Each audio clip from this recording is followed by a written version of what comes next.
Terus yang lebih merasakan lagi itu banyak anak-anak yang lahir terlantar. Banyak di sekitaran padepokannya itu yang memang ada ya sampahnya ada ini gitu-gitulah macam-macam yang nggak bener.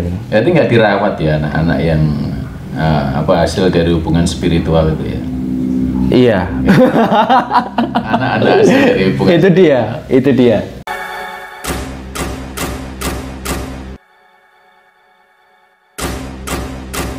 Salam Blengon, harmoni bagi semesta. Lanjut sih tentang Osho lah.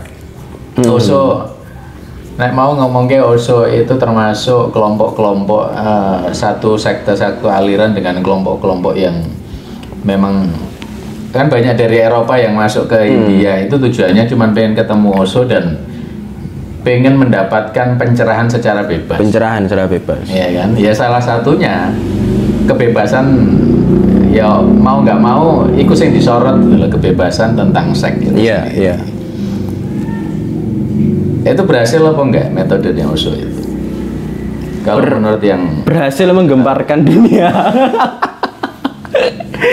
Berhasil membuat banyak orang tidak suka. Tapi kalau orang yang suka, ya berhasil suka gitu loh. Berhasil suka ya. Jadi akhirnya berhasilnya di daerah mana? Di daerah barat. Lebih ke barat. Baratnya. Nah, soalnya kan barat kan budayanya lebih liberal, lebih liberalis. Jadi lebih bebas. Amerika. Lebih tepatnya Amerika.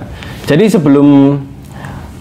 jadi Osho itu pernah mendirikan sebuah kayak yayasan atau apalah, padepokan lah kalau di Jawa itu padepokan di India. Nah, karena di India ini ya banyak yang menentang, maksudnya tentang pajak, tentang keresahan warga sekitar tentang sekte ini yang dianggap aliran sesat, ya mungkin sampai saiki dianggap aliran sesat. Akhirnya Osho mencari lahan. Ya apa caranya aku tetap bebas mendakwahkan sesuatu ini di negara yang memang bebas, mari berlahan. Makanya dia pindah ke Amerika. Kan Amerika kan memang siapapun bisa jadi siapapun kalau di Amerika itu kayak gitu. Bahkan bisa jadi ateis, bisa jadi apa, siapapun bisa jadi siapapun. Nah, dengan bantuan beberapa pengikut setianya yang kaya raya tentunya ya, membeli sebuah lahan di sebuah negara bagian. Aku lupa negara bagiannya apa, Oregon atau apa, lupa aku. Tanahnya besar, besar kayak kota gitu. Jadi kayak nggak kampung tapi kampung. Desa lah, kayak tanah desa dia beli gitu. Kayak perumahan gitu dia beli. Nah, setelah itu dia mendirikan bangunan-bangunan apa? Bangunan meditasi, bangunan apa? Kantor, bangunan macam-macam lah.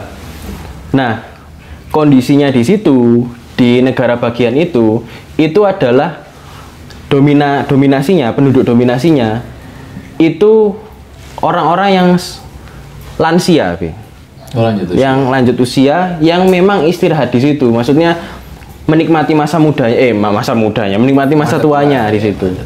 Ya kurang lebih semuanya ada yang veteran, ada yang petani dan sebagainya, itu orang-orang lansia di situ, ngumpul di situ. Nah, dari pembangunannya itu mengganggu sejak pembangunannya. Jadi pembangunannya ada yang truk lewat sana sini, akhirnya kan orang-orang tua kan apa sih ini kok dibangun dan sebagainya. Oh iya, ini wilayah veteran itu. Wilayah peristirahatan orang-orang lansia gitu loh. Di Amerika mana? Nggak tahu, negara bagian Oregon kalau nggak salah. Aku kurang tahu. Pernah baca tapi lupa. Yang jelas bukan Jupiter. Bukan Jupiter. Bukanlah Sungai Nil. Bukan Madagaskar. Setelah pembangunan jadi, akhirnya mulailah praktek-praktek itu yang sama dilakukan di India. Awalnya prakteknya sembunyi-sembunyi memang, hanya orang-orang tertentu saja.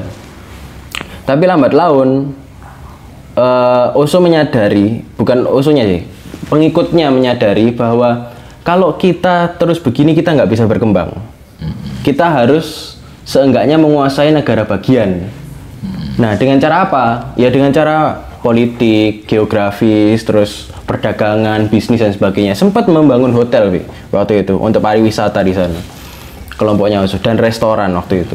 Sewanya itu udah masuk tadi. Wah ya iki. Itu kan sempat salah satu pengikut, bukan pengikut sih, nek aku baca itu malah ada salah satu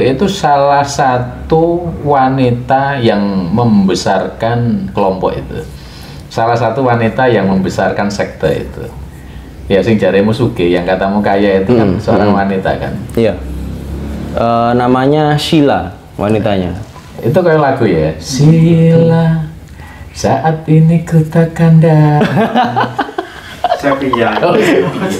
Adomen sih, tak pikir Sheila. Iya, waktu itu Sheila. Karena Osho itu kan punya sekretaris, dan sekretaris paling lama itu Sheila. Asisten sekretaris. Asistennya. Jadi yang kemana-mana ngatur jadwalnya Osho ke sini itu si Sheila itu tadi. Nah, Sheila yang memprovok itu. Ya apa caranya kita jadi besar dan sebagainya. Sebenarnya Osho itu andilnya di situ itu hanya memberikan dakwah gitu aja sih sebenarnya kalau pandanganku loh ya. Karena yang memprovok itu sebagian besar itu ya itu si asisten itu tadi. Nah, karena ingin menguasai negara bagian itu, namanya Oregon itu nggak tahu, lupa aku namanya. Oregon. Terus habis itu si Sheila itu ya apa caranya politiknya harus menang waktu itu, wilayahnya harus dikuasai. Akhirnya dia mencalonkan salah satu pengikutnya itu untuk jadi wali kota, jadi senat di sana dan sebagainya gitu. Nah, sudah berhasil jadi wali kota dan jadi senat, sudah berhasil.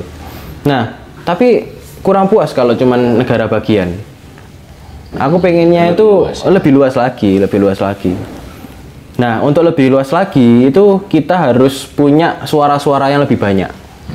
Suara-suara yang lebih banyak dari orang-orang sekitar. Nah, yang kontroversial juga itu si pengikut ini, si Sheila ini itu merekrut gelandangan-gelandangan, orang-orang pengangguran di jalan-jalan itu, dikasih roti, dikasih makan untuk ayo, syaratnya kamu ikut kelompokku. Nah, nanti suaranya biar banyak untuk memilih jadi wali kota atau jadi apa waktu itu, lupa aku. Nah, akhirnya terjadi. Akhirnya pengikutnya banyak. Nah, tapi waktu itu persetujuan untuk merekrut suara banyak dari gelandangan itu tidak disetujui. Nggak disepakati dari pihak pemerintah Amerika dan sebagainya itu. Karena apa? Ini dianggap meresahkan. Soalnya banyak laporan yang masuk di warga sekitar itu. Iki rokokku tak sumet tanggal kayaknya grogi ya. Ketemu Prabu. Ya kayak rokok gitu. iso grogi. Kalah energi kan. Kalah energi ya Prabu. Ngopi sih. Luar biasa. Biasa di luar. Kelompok itu jadi meresahkan karena memang ada salah satu cara gimana caranya merebut itu merebut suara itu dari gelandangan itu, tapi nggak disetujui. Akhirnya gelandangan yang tadi itu direkrut itu kan muspro, nggak guna. Ibaratnya bahasa kasarnya nggak guna. Akhirnya pada suatu malam pesta besar. Oke. Lanjut ya apa? Salam Blank On, harmoni bagi semesta. Iki iklannya ngono. Salam Blank On, harmoni bagi semesta. Nek dimulai dari India ya, dari India kan. Osho itu sebagai Ragnes ya. Osho sebagai Ragnes, kemudian dia pengen membesarkan kelompoknya dan pengen pindah ke salah satu negara itu Amerika, di wilayah orang-orang banyak veteran itu. Iki kemungkinan si Ragnes ini atau Osho itu sendiri atau sekte itu memang benar dianggap sekte bagus, sekte yang memang iso meningkatkan daya spiritual di wilayah India, ya nggak mungkin toh si Osho itu sampai mau keluar dari wilayah India. mesti ada sesuatu sing ganjil di situ. Apalagi mayoritas di India itu orang-orang yang beragama Hindu kan. Iya. Nah, itu Orang-orang yang mestinya meresahkan mayoritas yang di sana ya. Bener nggak ada masalah nih gini? Ada beberapa masalah ada. Jadi kayak Hindu kan menghargai kasta, Bi. Kalau Osho nggak ada kasta, semua orang sama, dianggap sama. Terus yang lebih merasakan lagi itu banyak anak-anak yang lahir terlantar. Oh, hasil dari Nah, itu dia yang aku nggak mau menyebutkan. Itu dia. Terlantar hasil dari itu. Banyak di sekitaran padepokannya itu yang memang ada ya sampahnya ada ini gitu-gitulah macam-macam yang nggak bener. Berarti nggak dirawat ya anak-anak yang hasil dari hubungan spiritual itu ya. Iya. Anak-anak hasil dari hubungan. itu dia. Yang aku ngerasakan. Please jangan diteruskan, Bu ya. Bahaya. Itu kemudian si Sheila itu memutuskan untuk mencari tempat yang bebas, kemungkinan bebas ya. Kemungkinan bebas. Sekte-sekte kan. Hampir rata-rata yang tak ketahui itu kelompok Osho itu banyaknya orang-orang dari wilayah barat kan.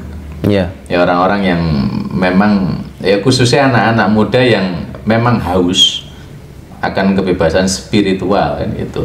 Ya problemnya nek menurutku kenapa sampai Osho itu berpindah dari satu tempat ke tempat lain yang dianggap lebih bebas karena anak-anak muda menurutku iki ya anak-anak muda yang di kelompoknya Osho iki kurang bisa kurang bisa menahan egoismenya. Iya, bisa itu. Bisa ya gitu. Bisa. Nah, itu makanya kudu ditempatkan dengan satu tempat yang memang anutan kebebasan. Iya, bisa. Ya pilihannya Amerika. Ya berarti kan memang nggak diterima kan di India itu. Enggak.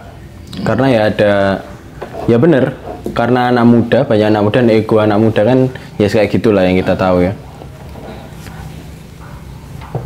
Setelah pindah di Amerika, kemudian problem itu balik meneh yang ada problem yang saat Sheila itu pengen lebih besar lagi secara kelompoknya, dia masuk nenggone politik yang lebih agak luas. Ya kemudian dia berusaha karena ditolak, mau kan ngomongnya ditolak, ya, ditolak oleh pesaing politik atau pemerintah setempat, warga sekitar juga. Akhirnya apa nek wong Jawa ngarani gawe ontran-ontran. Goro-goro. Buat goro-goro buat masalah. Nah, itu lanjutkan buat masalah, aku ya nggak paham masalah apa. Iya.